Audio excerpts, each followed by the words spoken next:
You see, because every other hip-hop band is land-based, but in fact, the earth is 2/3 water. If you can conquer the water, you can conquer the planet.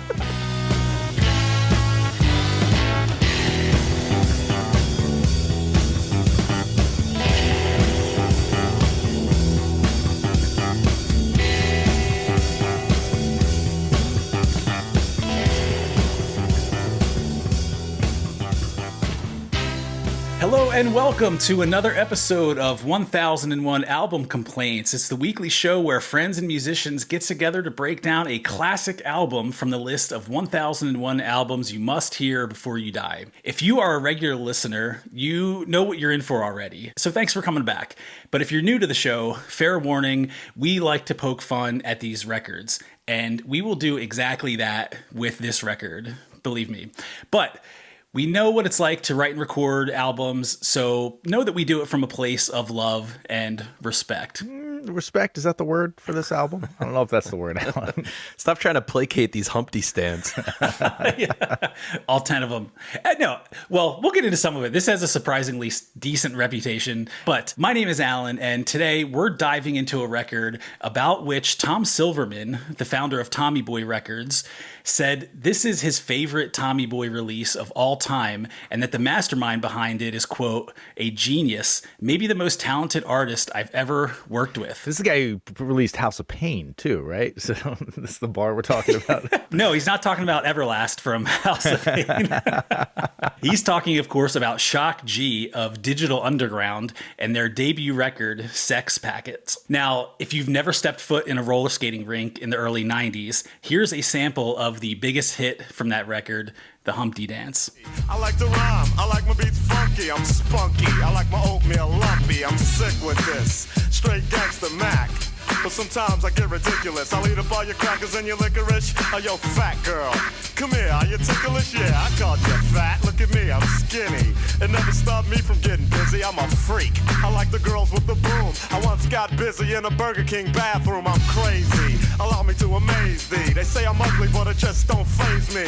I'm still getting in the girls' dance, and I even got my own dance. The Humpty Dance is your chance to do the hump. Come on. Do the Humpty Hump. Come on, do the hump. All right, now that we have a taste of the Humpty Dance for the millionth time in most of our lives, let's introduce our panel today by way of a brief, slightly mean, slightly potentially snarky tweet-length review of Sex Packets. And I want to start first with Phil. Booty philosophy is a sound that exists at the intersection of funk, freedom, and butt-centric humor. A place where the booty is a form of rebellion, a dance floor theology, a mainstream psychosexual musing. If Bill S. Preston Esquire and Ted Theodore Logan were George Clinton's illegitimate children, Wild Stallions would have sounded a hell of a lot like Digital Underground. Wow. Shouldn't have let Phil go first. This tweet is way better than mine. I gotta say, the resemblance between Bill and Ted and George Clinton is pretty on point. So, all right, let's go to Rob. Thanks so much, Alan. What do we got here this week? Choose Your Own Adventure Sleaze Hop, and the friendly fish community at the bottom of the ocean finally gets the street cred it deserves. What in God's name are we listening to? Well, we will find out, won't we? All right, let's kick it over to Tom. Thank you, Alan. You know what I love about good late 80s, early 90s hip-hop? Poignant social commentary, highly emotive and distinct rappers, and crisp, tightly produced tracks. You know what I love about this album? Not a goddamn thing. All right, I like where this is going so far. This is Alan here, and in 2016, Burger King gave us the Whopper Burrito hybrid known as the Whopperito. If you think that's the worst thing to ever happen to a Burger King bathroom, clearly you've never listened to Sex Packets. Beautiful. All right. I feel like I've been sitting on that line for like 30 years, so glad to finally get that one out. Okay, I'm afraid to ask about general impressions and what you guys thought of this record, but I think we're off to a good start, so let's just let it rip, guys. What'd you think? I need context here for sure. I understand this is early in the genre of hip hop, but man, this is so bloated and stupid. It's like 85 minutes long. Yeah, I guess it's a DJ record where they just vamp endlessly and the production is the thing. Although I have plenty of problems with the production as well. But lyrically, it is just so goofy. It's not that early in rap. This is 1990. Fear of a Black Planet by Public Enemy came out this year. America's Most Wanted by Ice Cube came out in that year. You got like Eric B. and Rakim's Let the Rhythm Hit 'Em come out in that year. Like really great albums. And this, I know that they were trying to go against the seriousness of hip hop at the time. They were like, why should our songs mean anything? Let's just have them be dumb as shit. It definitely has like a satirical thing about it. Yeah. My biggest issue is that like this is as bloated as a prog rock album. Like if you exclude the interstitial songs, the shortest song is 4 minutes and 23 seconds. Most are more than 5 minutes, and the longest comes in just shy of 9 minutes. There's a Siberian Khatru length song on this hip hop album with no changes. Yeah, and nothing in the content to justify it. Yeah, and it runs, 65 minutes? I thought it was 85 minutes, but I think it's only 65. It felt like 85 minutes at least. There's the CD release. The CD release is 65 minutes. The cassette release is 81 minutes. Dang. I'm glad they gave you more value. You got to fill that tape, man. So this is where obviously the biggest hit is sampling Parliament, I believe. And so Phil mentioned Parliament in his tweet, the whole George Clinton enterprise. I guess they are a good touchstone for this band, but what they missed, because Parliament would do these long, relatively simple funk songs, these chants, these things that went on for longer than you thought they could sustain. And yet they figured out a way to make them, for the most part, interesting and engaging.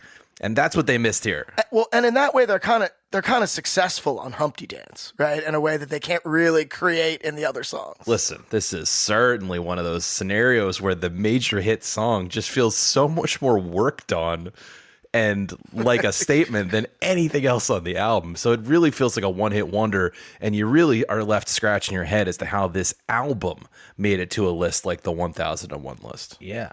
The only thing that I could come up with, because I was like, it can't be the subject matter, certainly. Maybe it's the production, but even the production wasn't good enough to say that that elevated it.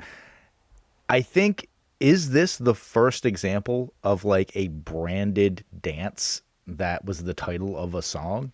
In hip-hop. In hip-hop. Is that the first time that it was like, we have a hip-hop song that's like the electric slide or something, like it's got a dance that goes along with it? Yeah, it's a good question. Well, I think it was more than just the dance too, although that was a big part of it, but it was the whole shtick of it. Like I remember that song being, for some reason I took pride growing up in knowing every single lyric of that song, because there are definitely some bars on that song, even though it's corny as hell.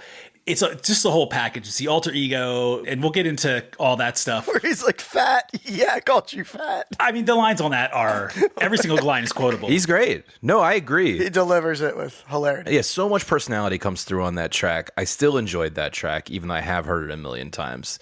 It's just that you don't get, it sets a false expectation for anything else that you're going to get. I kept thinking about when we did the D-Light album, and I think this is somehow slightly better. Well, more than slightly better, but it's a better album. But I kept coming back to that as far as you've got this smash single that's carrying the whole band and the whole album, and digging in, you're looking for what's the approximation of this. Even if you give me 80% of Humpty Dance, I'm good with that. But you get to the end of the album and you're like, I don't know what the hell I just listened to. And I think it's just feeling like you went over a cliff after the first track, and there's really nothing else to hang your hat on, even though they will claim that this is a concept album that we'll talk about momentarily. Good. I'm glad. Maybe you can sell me that there's a theme here and I'll feel convinced instantly. I just don't understand why Shockji came up with fuck the whole alter ego thing. He came up with a vocal timbre that was engaging when he was doing the Humpty voice, right? His regular voice is just flat compared to that. The Humpty voice is more emotive. You know what? It's like when Steven Tyler like becomes Steven Tyler at the end of Dream On, you know? It'd be like if he did that one time and like just didn't do it anymore. Steven Tyler maybe took it to the opposite extreme, but Yeah. It's weird to have your alter ego upstage your normal persona on the album, right? It's like David Johansen does Buster Poindexter on a New York Dolls album, and it's somehow like the best shit on the album or something like that. I don't understand why he didn't just stick with that as his rap voice. Yeah, but it wears thin, and I think there's a reason that the voice only shows up on a couple tracks on here, because if I had to listen to that every track and had to listen to them try to jam that specific shtick, they do other shtick that they beat into the ground. But if I had to listen to that over and over, I would get a little bit tired. But I had to listen to his regular voice over and over and got really tired of it too. I sensed conflict about it. I understand why you maybe... It is ironic because the rest of the album is so shticky already, regardless of whether that character's in there or not. So I don't think he's holding himself on some kind of pedestal, but I sensed a little internal conflict about how much he wanted to commit to that character. And so I think my real question is, what happens on the next Digital Underground record? I didn't go deep into the catalog this week. I don't know if you did, Alan, but does he just fully commit to Humpty starting with the next record? I wish you hadn't put me on the spot and exposed my lack of homework, because I felt like I had had enough of this and did not really delve into anything after this. They did produce a few albums after this. I don't think the Humpty thing really carried on, but the material they did after this did not even remotely have the same commercial success. Then you know what? The fact that he never tried to make a direct sequel to the Humpty Dance makes me like him just slightly more. I'm giving him a point for that. You know what they did do after this? They're like, you know what? We're like a non-serious, and let's be frank, non-lyrically complex band. Like there's not a whole lot of intricate rhyming schemes or anything like that. They're like, it would be a perfect fit for this band of non-serious, non-good rhymers. We got to get Tupac in the band. And they go in and get Tupac in the band, and he immediately is like, oh no, this is fucking not working. I can't do this shit. yeah, this is like West Coast DJ Jazzy Jeff, right? With a different Crater Records. Yeah, that's actually a pretty good... I don't know. The Fresh Prince was funnier. I mean, maybe, yeah, if the threshold is the Humpty Dance, I think that is fairly analogous to what Fresh Prince and DJ Jazzy Jeff were doing. But I do think Will Smith is maybe funnier in a more consumable way. Well, definitely consumable. In a more consumable way. They're actual songs that fit that definition. Some of these tracks, I don't really know what they're supposed to be. And I will say it's one of the things that I'll have to defend this. Well, they're borderline jam band tracks. 6:30, 6:50, 6:50. But without the jams, 37 seconds, 5:50, 5:31. It felt like they were designed to be DJ records. The only person that could possibly play them was someone that was looping them to people in a dance club sort of forever. Well, one of the tracks, they actually specifically call that out. They say, hey, if you're playing this on the radio, stop it now. So I do think there was some self-awareness to what they're doing. Yeah. I'm going to take back the point I gave to Shock G because I just looked up Sons of the P, the Digital Underground release from 1991, and he does have a song called No Nose Job on there.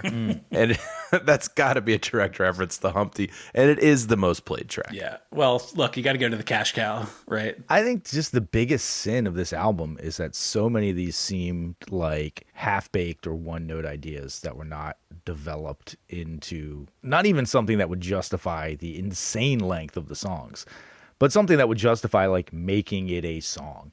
So many of the ideas just don't stand on their own. They just needed something else. And because it's like the same beat, the same bass line, the same drums, and the same cadence of rap over the entirety of the song. I just need a B part, man. Just give me a fucking B part. Or it's got to be shorter. Or it's got to be way shorter, yeah. So we've already alluded to this a little bit, but this was technically air quotes, a concept record. And to the extent that it is that, which I don't think it is, it's probably the first hip hop concept record. So I'll give them that. I'll also give them that. Again, I want to go really hard on this, but I think that they do not pretend that they are a serious band. And so that at least I think allows me to defend them a little bit. But speaking of the concept that they came up with for this record, so it's meant to be all about sex packets, as the name of the album implies, which are technically called GSRA, which are genetic suppression relief antidotes.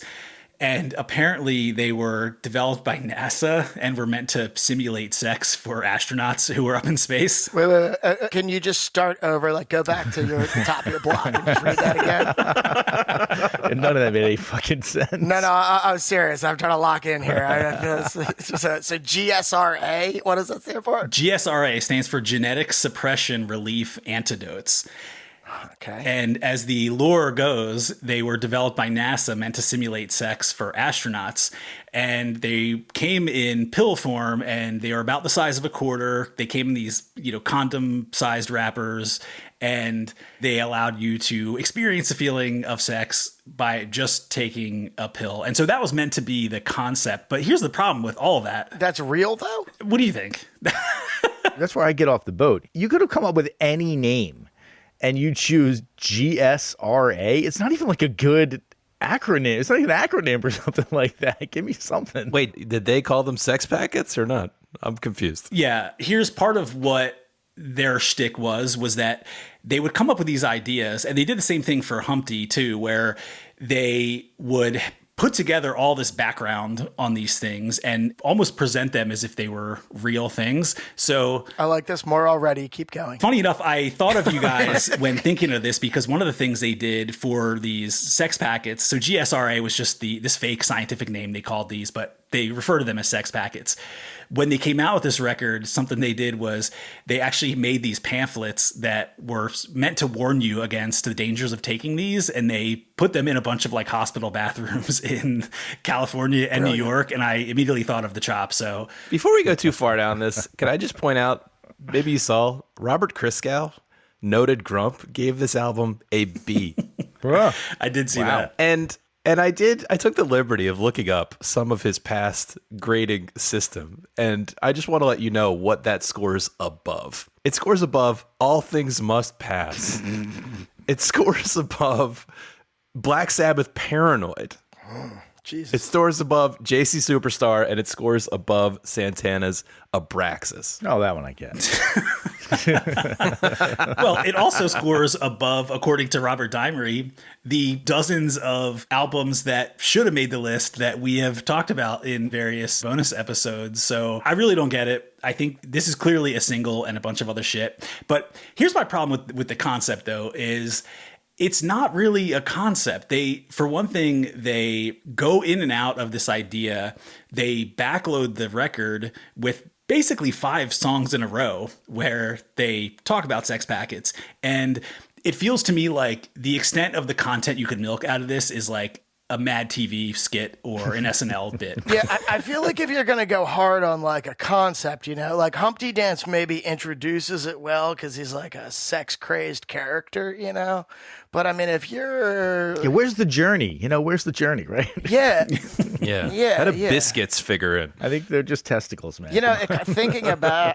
we'll talk about it now. Something that the sex packets really made me... I guess because I was thinking about the early 90s, too. It made me think about that Aerosmith video with Alicia Silverstone where she bangs the guy on the motorcycle, because the whole thing, like I'm going to go to CVS and get my sex packets and eat them and have some kind of hallucinogenic sex experience, just took me right back to that lawnmower man motorcycle sex scene.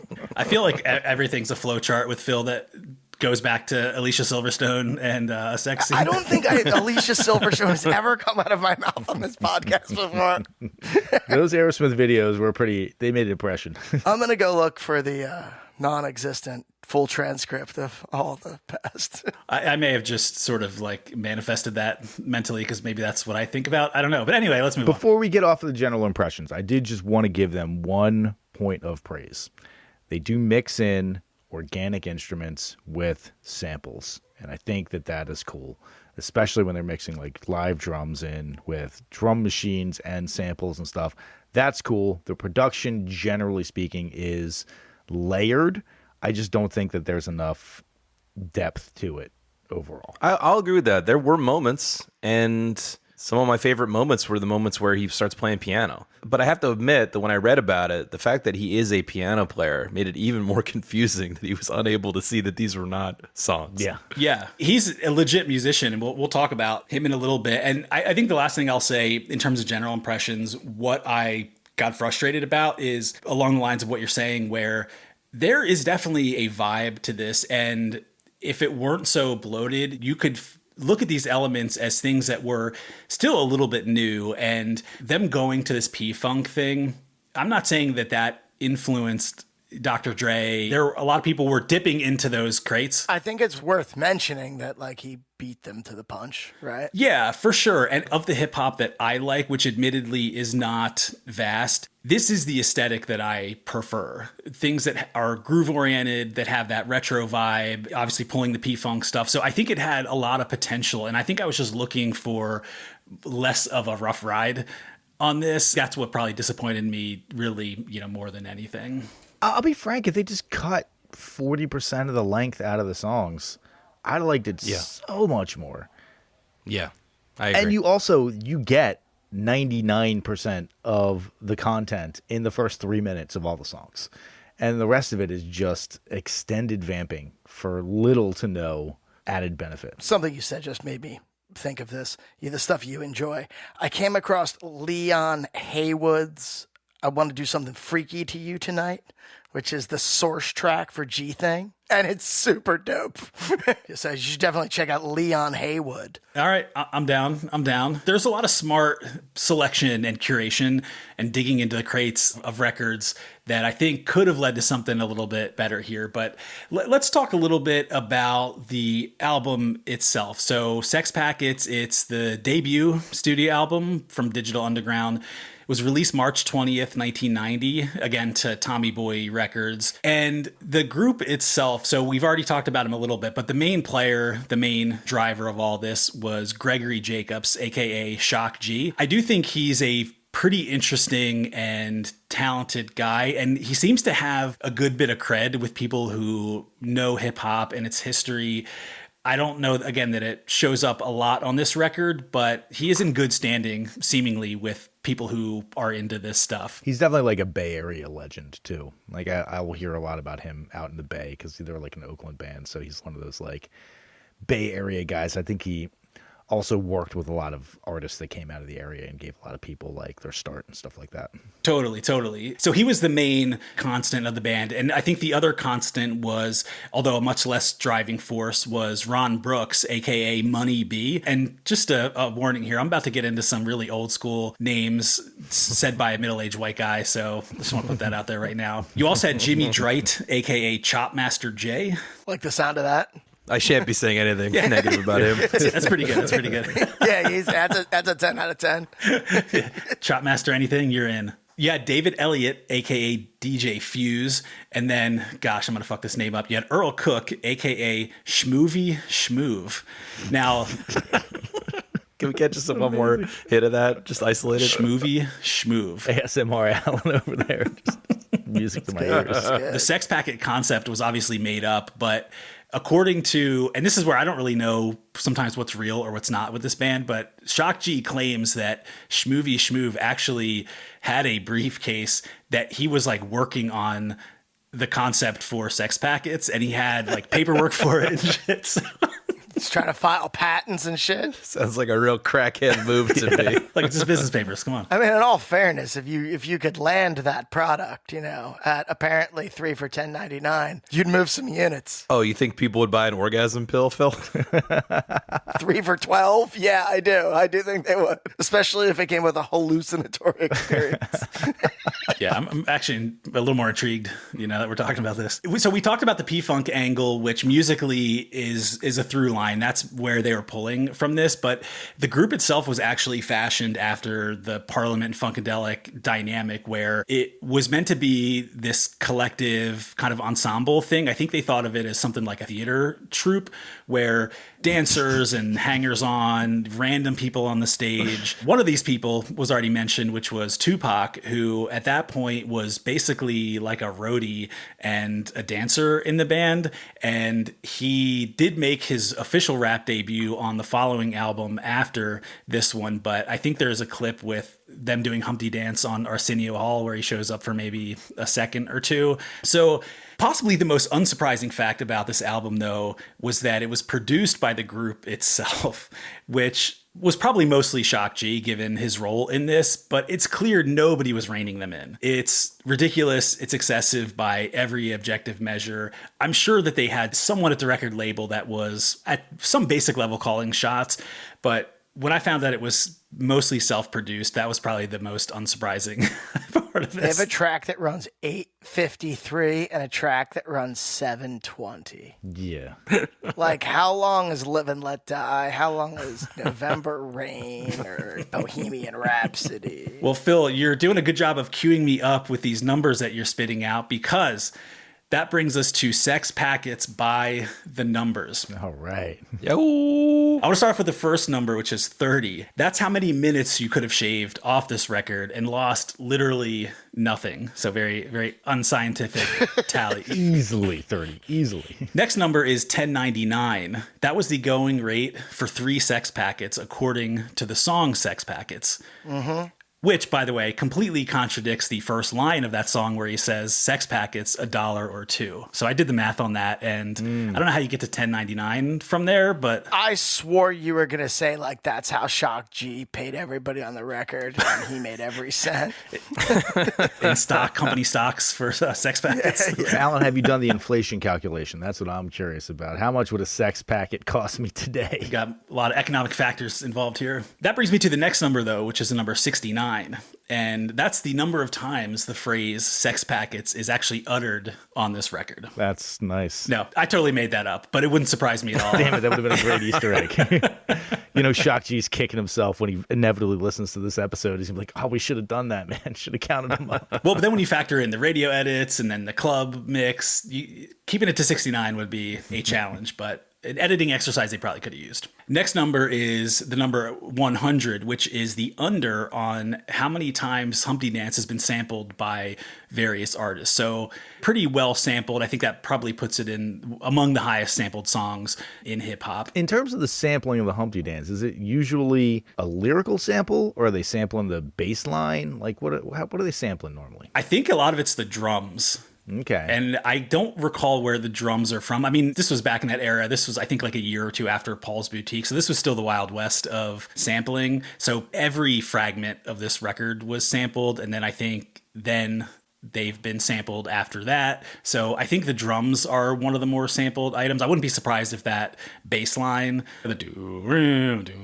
Yeah. I'm curious about the bass line for sure. It's pretty cool. Yeah. The drums are from Sly and the Family Stone's Sing a Simple Song, and from Theme from the Black Hole from Parliament. And we're talking all the shit on the band, but really the final number that I'll give out is 1 million, which is the minimum estimate of albums sold, making this platinum in the US. Even though this was hugely successful, I still found that surprising, because I think even I knew back then this isn't an album that you want to buy. You want to maybe like put the blank tape in when this comes on, the Humpty Dance comes on the radio. This is definitely a single, especially in the 90s when you could buy singles like a physical thing. It was, you had to choose. Yeah, definitely a different era back then. And, we'll talk a little bit about hip hop. And this was 1990, and hip hop was in a weird transitional state at that point. Any guesses on what the number one hip hop album was in 1990 in terms of commercial sales? Is it Please Hammer, Don't Hurt 'Em? Tom, yeah. Wow. Because, of course, I heard he got the MC Hammer dig in there. And I was thinking there must have been a very limited amount of time where it was even possible to make fun of MC Hammer, because it feels like he came and went pretty quickly. Dude, what are you talking about, man? He was in the Addams Family movie. That's why we pray. We got to pray just to make it today. Pray. But also, MC Hammer was an Oakland guy, so they probably had been seeing MC Hammer for a long time, That explains it. You're right.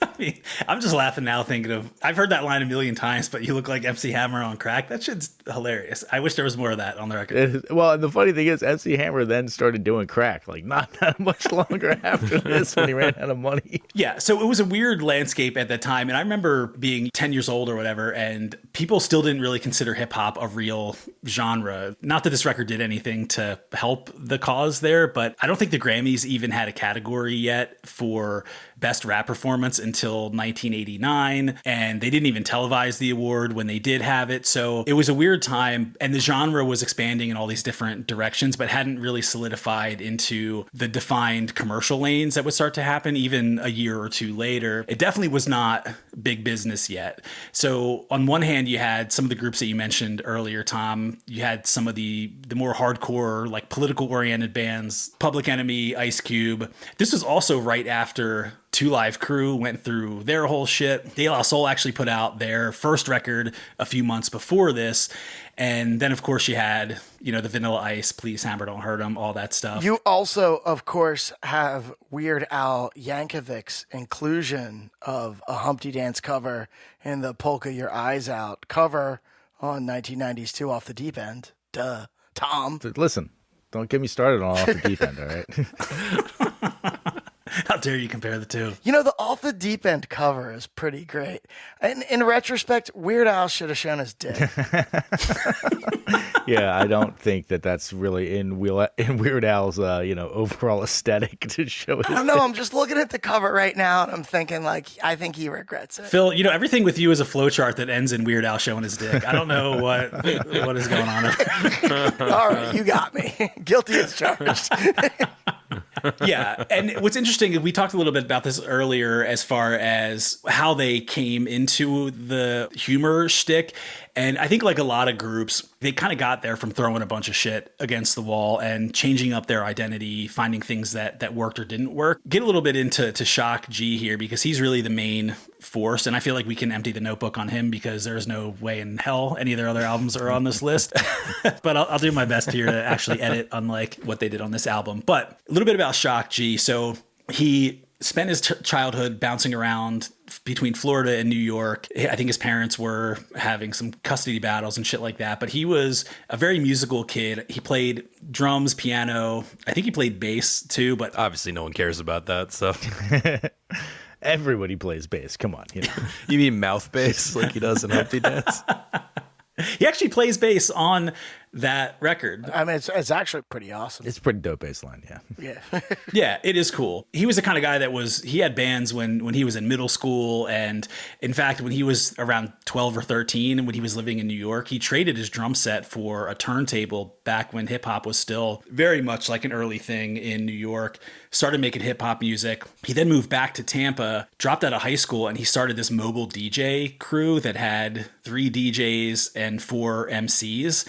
And, sounds like the start of a bad Beastie Boys song. Well, yeah, I'm going to say they had the formula right. 3 MCs and 1 DJ, not 3 DJs and 4 MCs. Good Lord. They had the right ingredients, the wrong proportions. Yeah.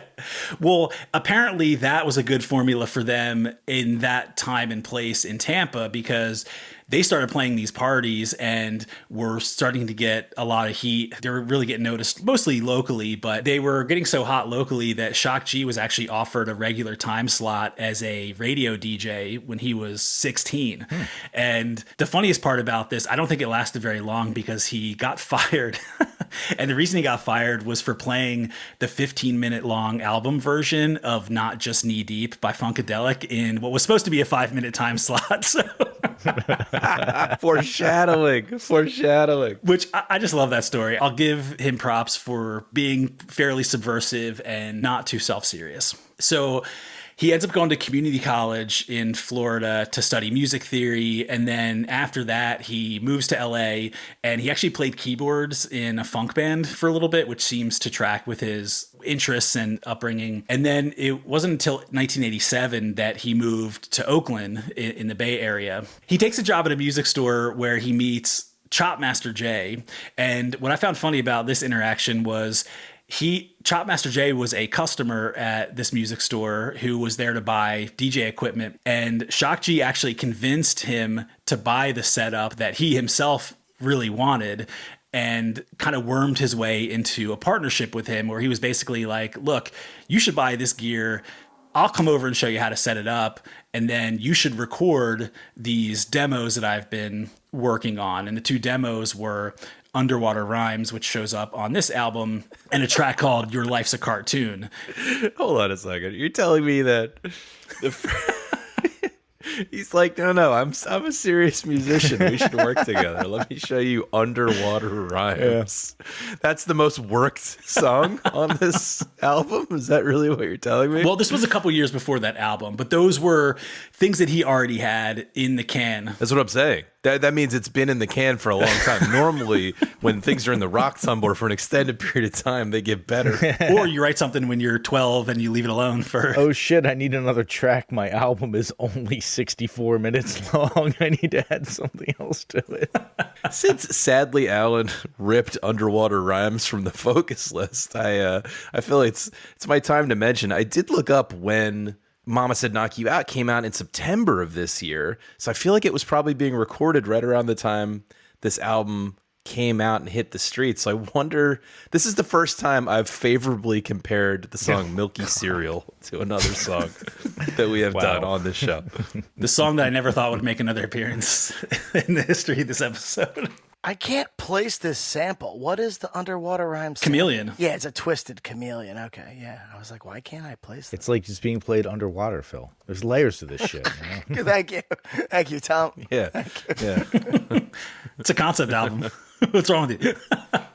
Okay, so he ends up tracking some of these demos on this new gear that he sells, Chopmaster Jay. Now, Jay had some sort of connection to the industry, although kind of a mid to low level connection with someone at an outfit called TNT Records. Through this connection, he actually is able to get Underwater Rhymes and the B-side of that, which was Your Life's a Cartoon, released on TNT Records. And so Underwater Rhymes obviously was super goofy, kind of goes without saying, but the other track was a little bit more serious. And this was kind of around that time when they first started putting this group together. And they, at the time, were actually trying to be more of a serious band where they were trying to do like the Black Panthers thing. They were wearing black berets on stage and wanted to be like Public Enemy. But long story short, they put out this single and the B-side, and Your Life's a Cartoon actually did get them noticed. It hit the top 20 in the UK.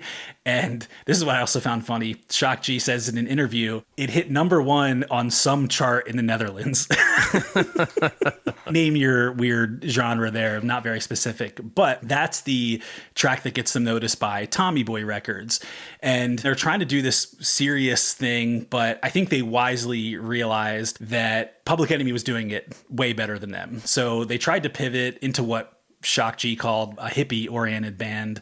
And then he saw that De La Soul came out and were doing it better. And, you know, basically he says, everything we tried, someone else did it, and usually better than us. And so in an interview, he says, so we said, fuck it, we're going to be on some Parliament Funkadelic shit and do all kinds of different songs and wear different hats all the time. So that's kind of how they settled on this brand. Shock G's trying to pitch the group on underwater rap. It's a niche that hasn't been covered. You know how many things rhyme with starfish, man? This would be fucking perfect.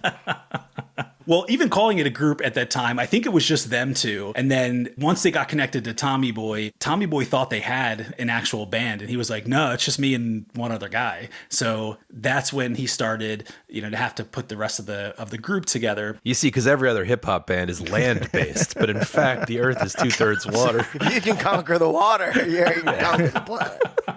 At this point, it's 1989. Off the back of those singles that they released, Tommy Boy signs them up to do another single. And that's when they kind of solidified this super goofy angle.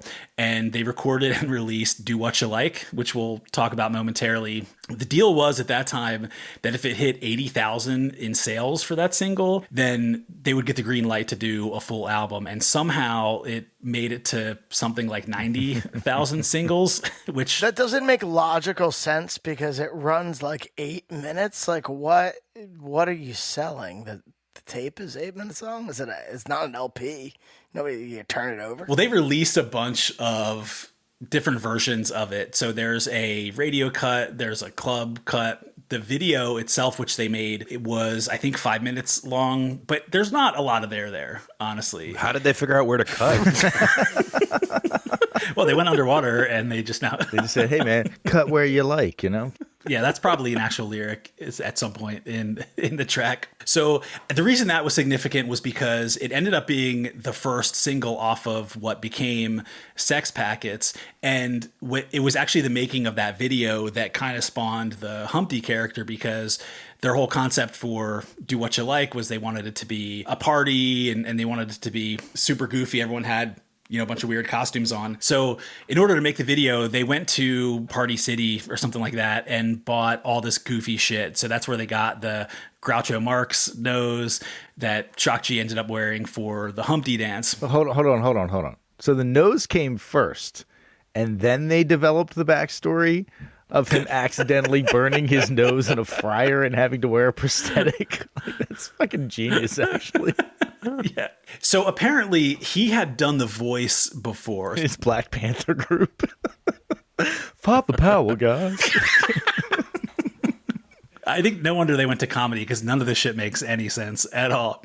But it's funny enough that you mentioned that. So Humpty actually had a fictional biography that they came up with. I support this sort of nonsense. The dude definitely has style. I want to say, I'm looking at the Google images. He's got this Bride of Frankenstein haircut thing going on. And then I don't think I realized this because I had only ever really seen the Humpty Dance video, but throughout his career, it seems like he has many different versions of the nose that are color matched to his outfit. Yeah, that sounds about right. I mean, he's milked that. Well, he passed away a few years ago. But the fictional biography that he came up with is actually kind of funny. The story is that Humpty's real name is Edward Ellington Humphrey III. Very regal. Very regal. Yeah. Wow. Former lead singer of Smooth Eddie and the Humpers. That's good. I'm liking this guy more and more. And apparently he became a rapper after burning his nose in a kitchen accident with a deep fryer. So there you have it. I think he started The Voice maybe a few years before that, but he really liked this character. And then obviously Humpty Dance propelled them into mainstream success, but as evidenced by much of what's on this record, they never even came close to hitting this kind of success after that. What are you talking about? They appeared in Nothing But Trouble, one of the best movies of the 90s. And also, that was when Tupac was in their band. So Tupac was in Nothing But Trouble. I can't believe we're not talking about their follow-up LP, Who Got the Gravy?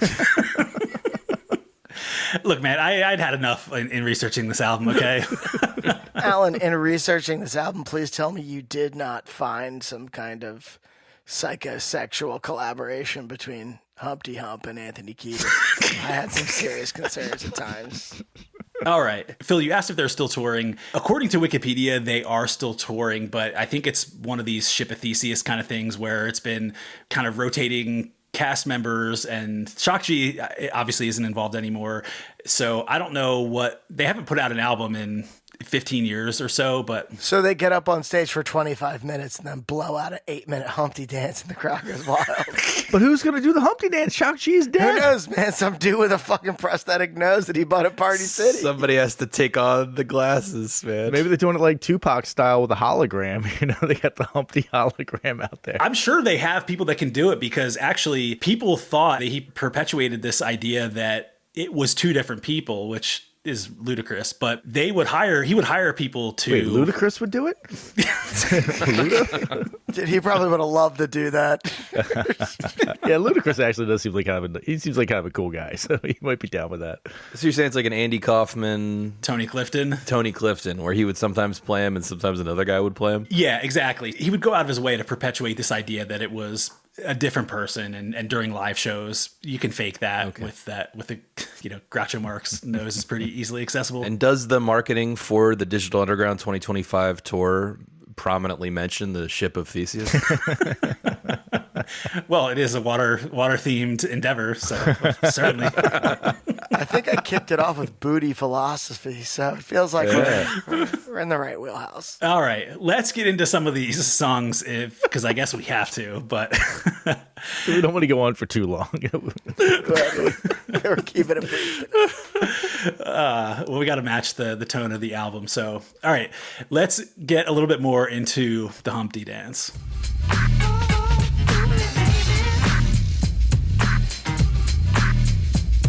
Alright, stop what you're doing, cause I'm about to ruin the image and the style that you're used to. I look funny, but yo, I'm making money, see? So yo, world, I hope you're ready for me. Now gather round. I'm the new fool in town, and my sound's laid down by the underground. I drink a bottle of Hennessy you got on your shelf, so just let me introduce myself. My name is Humpty, pronounced with the umpty. Yo, ladies, oh, how I like to funk thee. And all the rappers in the top 10, please allow me to bump thee. I'm stepping tall, y'all, and just like Humpty Dumpty, you're gonna fall when the stereos pump me. I like to rhyme, I like my beats funky, I'm spunky. I like my oatmeal lumpy, I'm sick with this. Straight gangster Mac.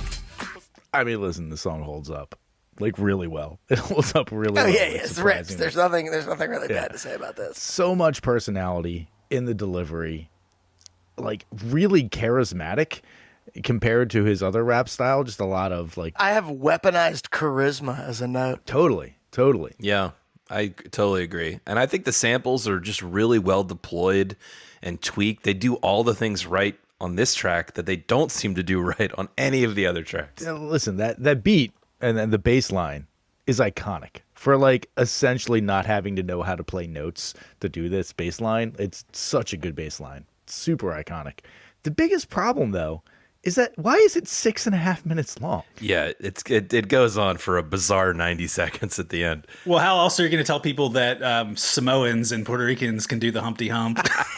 You know, but to be fair, he gets that out of the way at like 3:45. That's true. Well, look, man, he's got to get across the whole map here. He didn't get into Zimbabwe and. Dude, guys, this reads like a fucking ransom note. Like he's Stop what you're doing. yeah. Like he's gonna come get you, and you got things that are gonna happen. Oh no, but he's he lets you know it's just all about freaky sex. There's nothing weird. It's just about freaky sex. Yeah, no, I thought about that too. That it's like a TED talk about like confidence. Yeah, and listen, as the resident representative of large-nosed gentlemen in the world, I would like to thank Humpty Hump for getting out there and, carving a path for us nasally gifted men. When you're in 69, does your nose tickle the rear? What, you don't remember? Flawless victory. Damn it.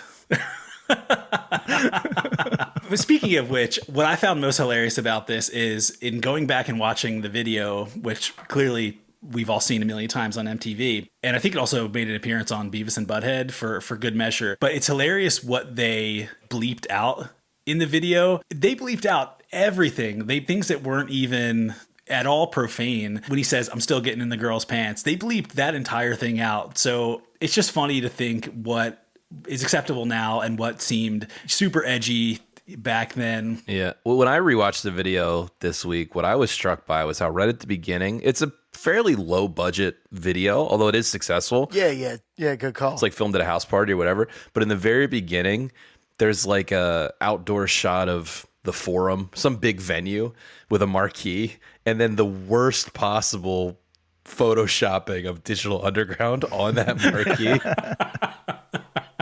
Oh, that's awesome. Can we talk about, by the way, how it's the first song on the album and he references a line from a song that comes later in the album when he says, Totally. I'm the one who said grab him in the biscuit. Yeah.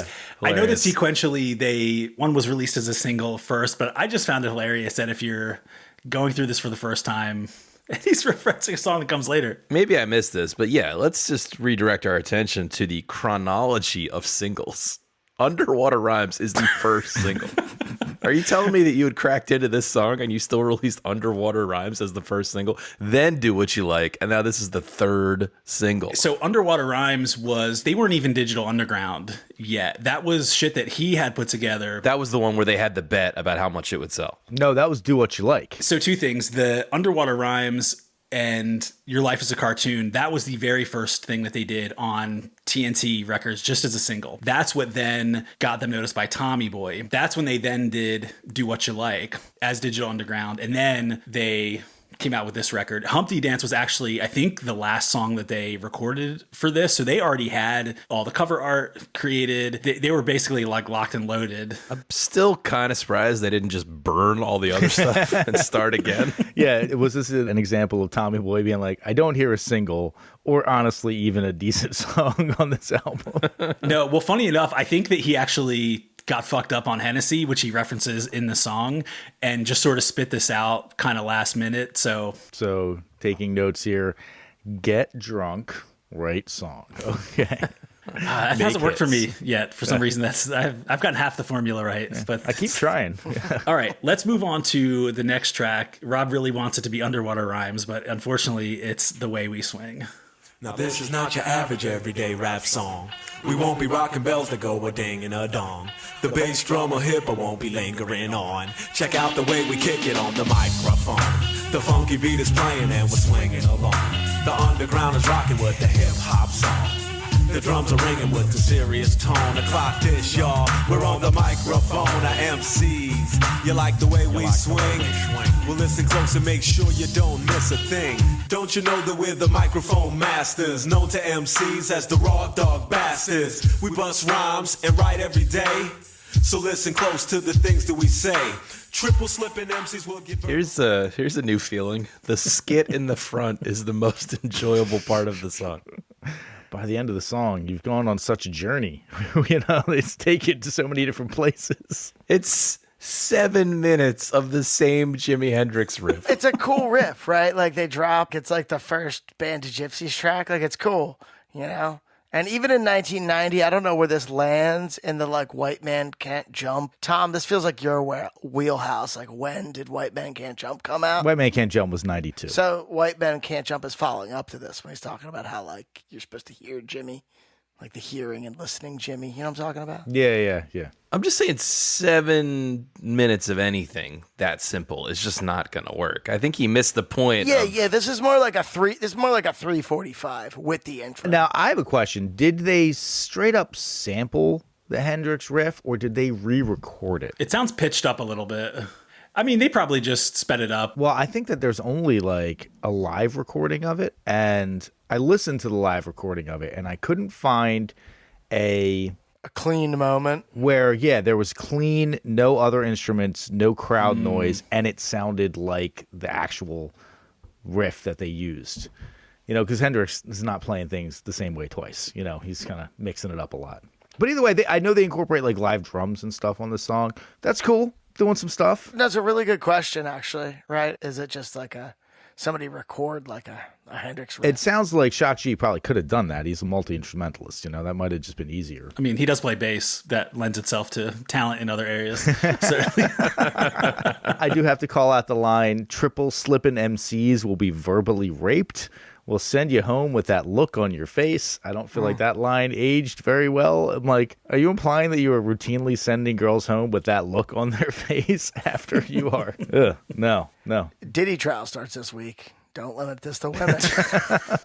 I put this one on here because it was one of the only songs, possibly the only song, where they do the rap battle thing. And I think between this and the Humpty Dance, which are the first two tracks, I think those are the only ones, and this is something I'll give them credit for, where they talk about themselves.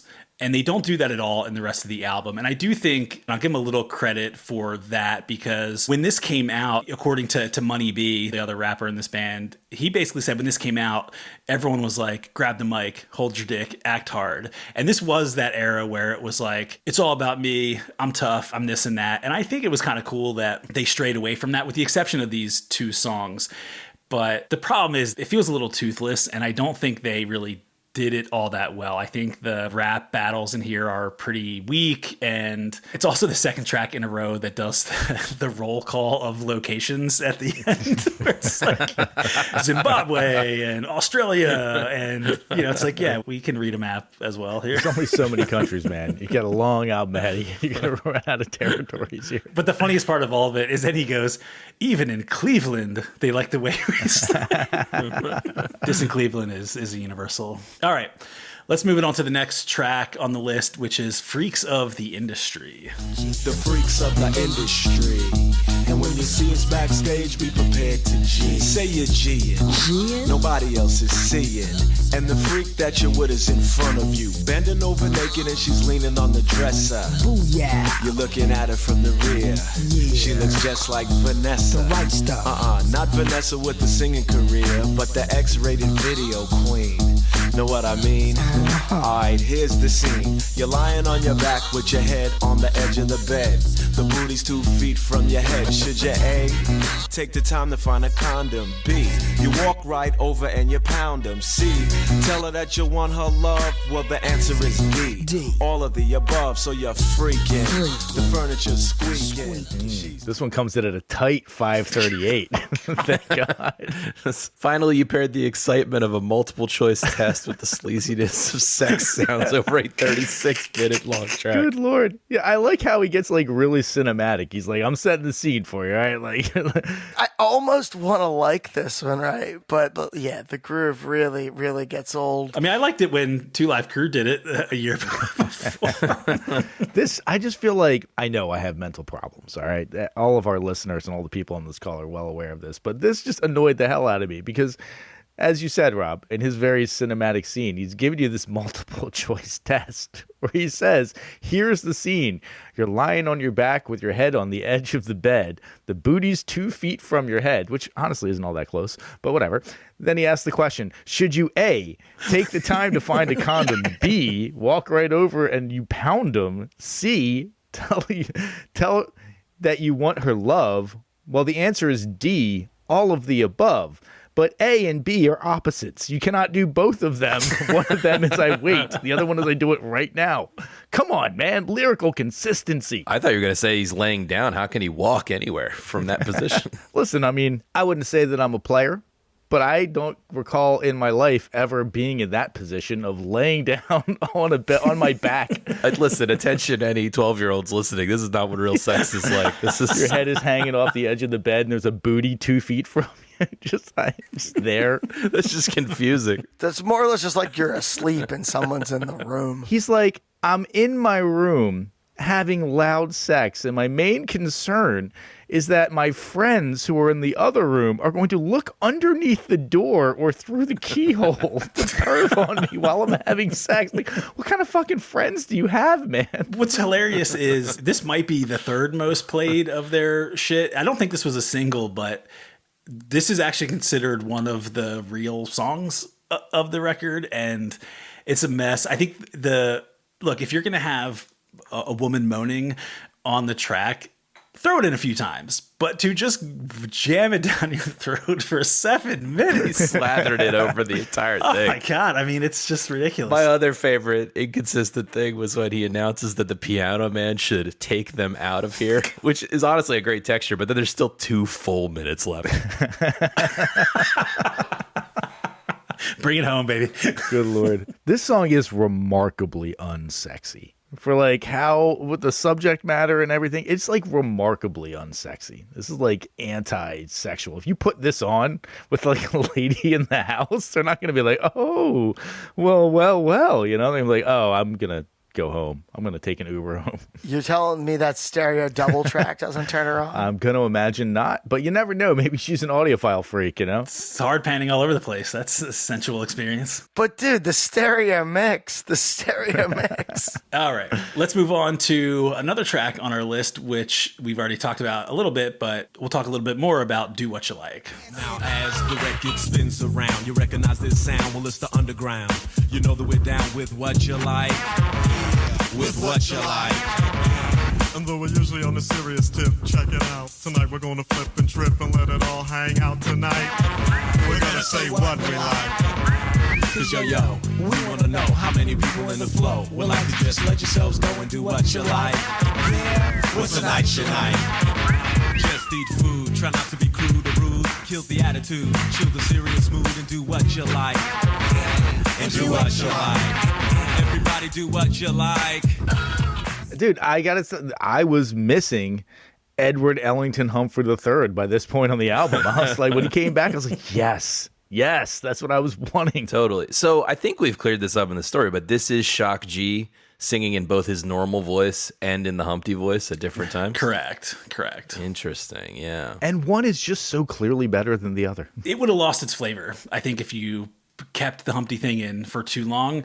But I also think it's interesting that he seemed to have more confidence as an alter ego. So I don't know what that says about him and what he felt like his delivery was, but your comment is technically correct, but you're talking about a person who has no problem with flavor being lost with extended vamps. Do you know what I mean? So it doesn't seem like that was top of mind for him. I think that's a little different. Playing a long song, to me, that seems a little bit more like you're trying to mimic the club. Like, I can excuse that. Like, clearly, that's an error on their part. But I think it would have been way worse to say, hey, this character who you can milk a little bit out of, to do a whole album of it would have been... I think would have been worse, frankly, than the length of the record. So what are the other examples of that? Tom mentioned Buster Poindexter. That's a good one. He made at least one whole record of that guy, right? Are there other famous examples of people taking on a character and expanding it? Garth Brooks did Chris Gaines. I think he scrubbed that from the record at this point. He doesn't want to talk about that at all. His shit's not available for streaming at all even, so like he's keeping a pretty tight lid on it. Beyonce did Sasha Fierce at one point. I think she had an album that was called I Am Sasha Fierce. But was it really a different character? That's my question. I mean, are they all... They're all kind of this... It's like when Christina Aguilera was ex-Tina. It's like, oh, you're just Christina Aguilera with black hair. Okay. Like, it's not, right. I wear my underwear on the outside of my jeans. I think doing a persona, that feels reasonable. I don't think that's too much of a stretch. But when the persona is extremely nasally and extremely forced and this huge caricature, I think that's where it would lose its flavor pretty quickly for me. Like, I don't think it's just that it's a persona or that's something different, but that specific persona feels like it would be way overdone. Just for the Fish fans, I like the Costa Vox stuff. I think it's great. I think it's like the best Halloween performance in a minute. So it's just like a fun Easter egg for the Fish guys who like... To be clear, we don't even know what the fuck you're talking about right now. What the fuck are you talking about? Yeah, good. Yeah, Is that on Underwater Rhymes? You know, when I first saw the title of this song, my first thought was, I don't even know what this is attempting to say. You've manhandled the English language so much. You've taken rock and roll misspellings to brave in a frankly confusing new place. I will give them credit. This is 1990, and they say, do who you like at one point on this song. Very progressive. Good for them.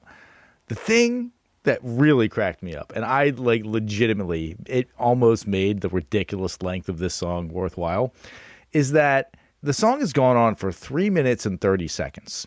And they're like, okay, if you're a radio DJ, this song's gone on for kind of a long time. Now you can get your fade on. The message about how long the song has gone on for goes on for a full minute. It is a full minute of messaging how long the song has already gone on for. And then there is an additional 4 minutes after that minute-long message. Last thing I'll give credit for, at least on this song, is using Flashlight from Parliament, which does show up a year or two later in a Snoop Dogg song. I think it was cool. Just, getting in there first was a nice touch. Is that one of the 17 songs that they sample on this song?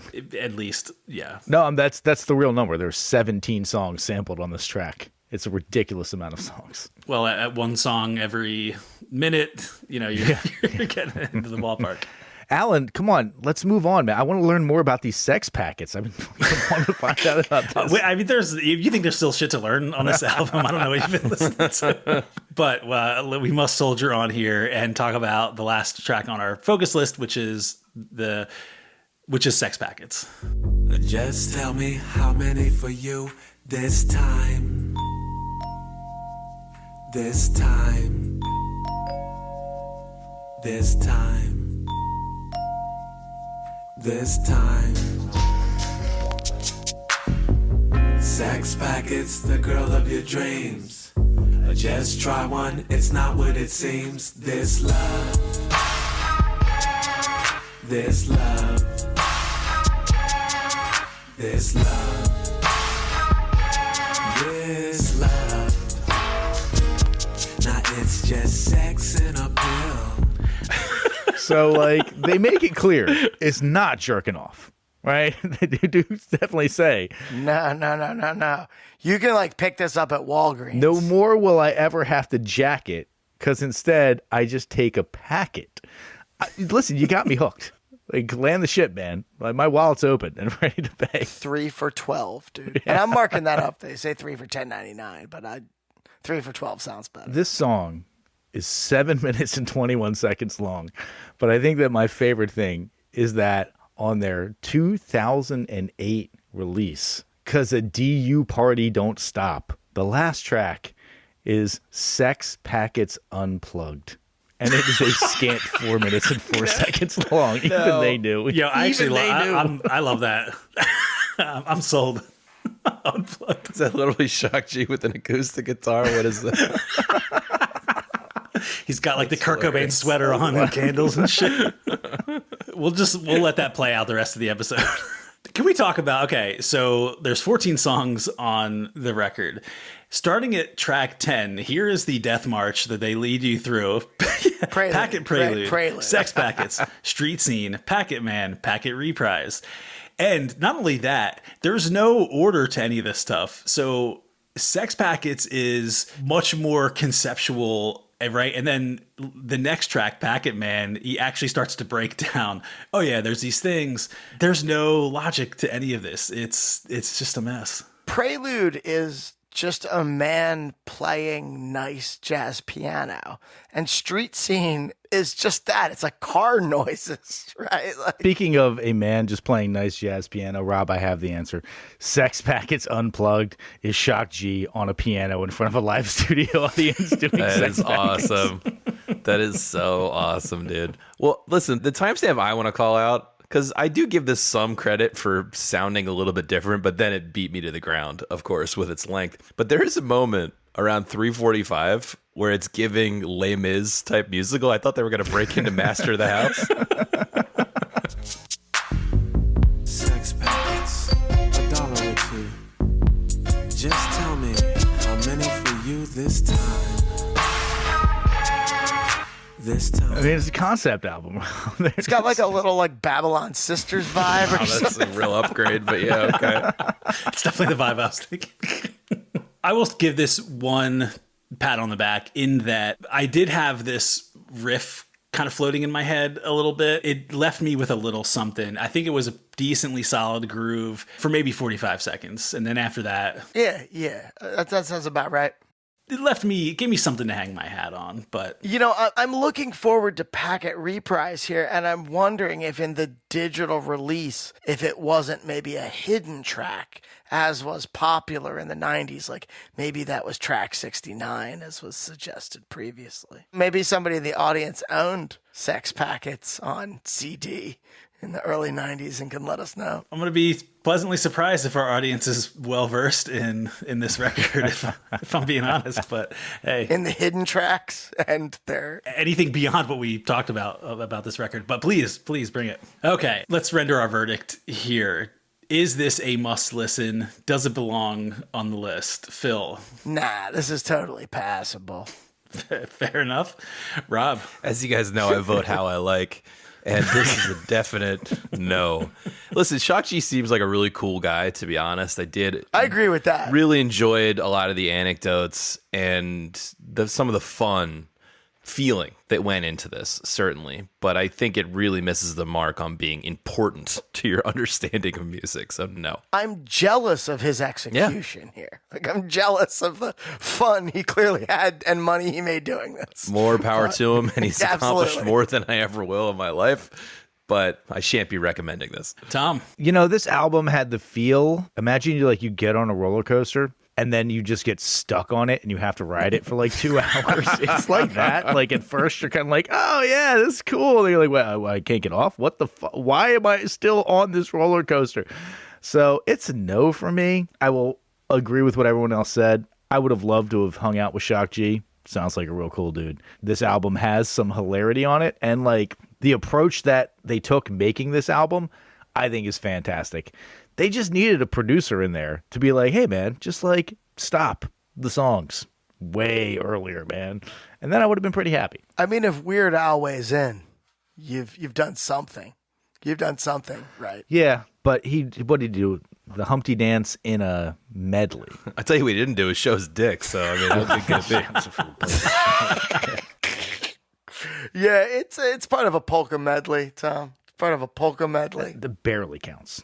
He didn't even make up alternate lyrics, you know? Yeah. Well, I'm tempted to vote yes just to fuck shit up for us all, but this is a pretty easy no for me. I do think it had some redeeming qualities, and I did come away with more respect for Shock G and the group than I had before, but this was a tough listen, and I think you can skip this one. And I also just want to make a commentary here that there's a lot on this list that I disagree with, and we have pretty reasonable debates on whether it belongs or not. But I really need to understand what's in Dimery's head when he's putting something like this on. Is he just looking at a list of singles and saying, hey, this song was popular, it should be on there? Because I just don't get it. You can definitely skip this one. I think what you're saying, Alan, is that I would like, and I would love to hear a cogent defense of why this album does belong, whether it's from one of Dimery's editors or from the man himself or from our Patreon commenters, because yes, there is a poll up right now and you can go voice your opinion. Now, I have a sinking feeling this might be the first unanimous vote we've ever logged on their comment thread. But if you want to defend this album, I sincerely would love to read your defense of it. We have a few rabble rousers that I think will fuck the vote up just to keep it unclean, but hey, I agree. Yeah, just to be assholes. I think you were that person one time, Alan, voting yes on an album that everybody else voted no on just to be an asshole. I don't think there was a Rob Thomas album on this, though. All right. Well, I'm sorry, Shock G, you're very accomplished, but you just didn't make it onto our list. Do you think he was buried with the nose? Great question. I think that's a distinct possibility, certainly. That nose is in the Rock and Roll Hall of Fame. You know, they kept that for posterity's sake. You know what? Not to be disrespectful, it probably wasn't on his face, but it must have been in like his breast pocket. Yeah, that sounds about right. You know. Speaking of our wonderful community, let's kick it over to Rob and see what we have in the old mailbag for today. What you got for us? Thanks, Alan. Excited to get into a couple letters that y'all have been sending us. First one comes from Joel from Missouri. This is one of these letters where I'm not 100% sure if he's messing with us or not, but he says, good day, fellas. Very much appreciate and dig, in quotes, all your released casts thus far. One among many humorous comments regarding The Score, the Fugees album, which we recently covered, is when one of U's musicians said, the beats often remain in the 88 BPM speed. I'd not considered this particular aspect of their smash hit album before. Now, I must say, I'm currently between gigs, and despite that factorama, I want to provide some cashola to buy a domestic brewed adult beverage for one of U's fellows. See, I think he's making fun of our mid-Atlantic accents here. Yeah, it's a soft target. I get it. If you're able to get a non-domestic adult beverage, for $5, let me know where you located that. You are making a good point. It is pretty darn hard to find a beer. You can barely buy a Miller High Life for $5 at this point. Am I right, guys? I mean, yeah, at a bar, certainly. So he's saying up the Patreon. He's saying it should be 6, 7. I'll get right on that. No, if you want to buy us a beer, we appreciate it. But we love you just listening to our show, of course, and consider joining for free over at Patreon, vote in our polls. And, of course, send us letters like this because we love hearing from you. And now I have a slightly longer one. It's a story from Chris from the UK. He writes in, I couldn't resist commenting on the Sex Pistols episode as it reminded me of a good Malcolm McLaren story I heard. Malcolm, as it turns out, was a pretty visible fixture in Soho in the 90s, drinking in the usual haunts and private members clubs, so a lot of people came into contact with him. Recall that Malcolm McLaren is the guy who compiled the Sex Pistols. Our listener says, the best story I heard was from a friend of a friend who was out in Soho on a Friday night and got to chatting with Malcolm in a pub. Now, for ease of telling this story, we'll call this friend Steve. As Steve and Malcolm slowly got more inebriated, Steve was thinking to himself, wow, I'm actually becoming friends with Malcolm McLaren. Pints were downed, the night wore on to the point where Steve had slurped enough beer and wanted to make his way back to his apartment, and in his drunken state, he offered Malcolm a nightcap at his place. And they were really getting on like a house on fire, and the apartment was next door. So, to his astonishment, Malcolm thought the idea of a nightcap was a great idea. They headed up to Steve's apartment to hit the hard liquor. This drinking session went on so long that Malcolm lost all the will to even go home. So Steve just said to Malcolm, you may as well stay on the couch, and Malcolm agreed and was very gracious about it. They hugged like new best mates.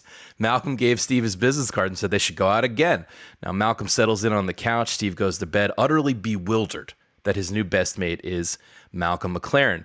In the morning, a hungover Steve gets up, starts to piece together the night before, remembers that Malcolm was on the couch. He goes into the living room to find it empty. Malcolm had left, and Steve was a little disappointed that he probably wouldn't see Malcolm again. And then he remembered that Malcolm had given him a business card the night before so that they could hang out again. So Steve rushes back to his bedroom, picks up his jeans, digs out the business card. Turning it over to read, he sees just 2 words on the card. Sex packet. The card reads, Malcolm McLaren. No phone number, no address, no email, no logo, just the man's name. Now, this is either a complete douche move or a total baller move. What do you guys think? That's an amazing story. I feel like complete douche and total baller are essentially 2 sides of the same coin, right? Like, it depends on your overall perspective, but most of the time, a total baller is also a complete fucking douche. Yeah, I think Tom nailed that.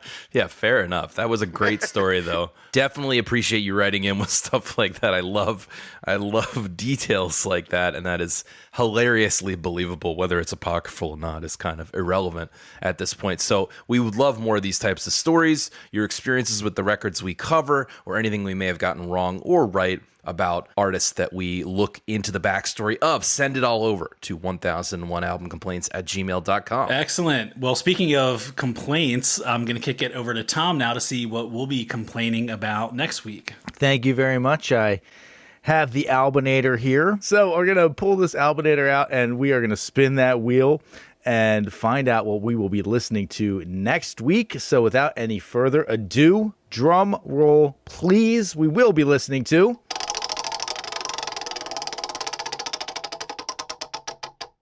Guys, it has finally happened. It has finally happened. This is this podcast's version of Abbey Road. I'm, of course, talking about Chocolate Starfish and the Hot Dog Flavored Water by the band Limp Bizkit. Yes. Oh, my God. Yeah, there we go. I can't tell if I really want to be on that or really would take the week off. Oh my God, I'm going to shit all over this fucking album. I've never heard a second of it. And like, you know what? I want to come back and be like, God damn, I actually like this album. But And here I was hoping for a respite from terrible music. Well, Rob, you'll be happy to hear that Chocolate Starfish and the Hot Dog Flavored Water is a scant 75 minutes long. 75:02. Oh my golly. Oh, that's fantastic. Hot dog flavored water alone sounds pretty bad. Yeah, an hour 14. Yeah, almost. Yeah, good. So glad I agreed to this. All right, well, this should be a fun week nonetheless. All right, well, with that, I have been Alan. I'm Rob. I'm Phil. And I'm Tom. A boosh.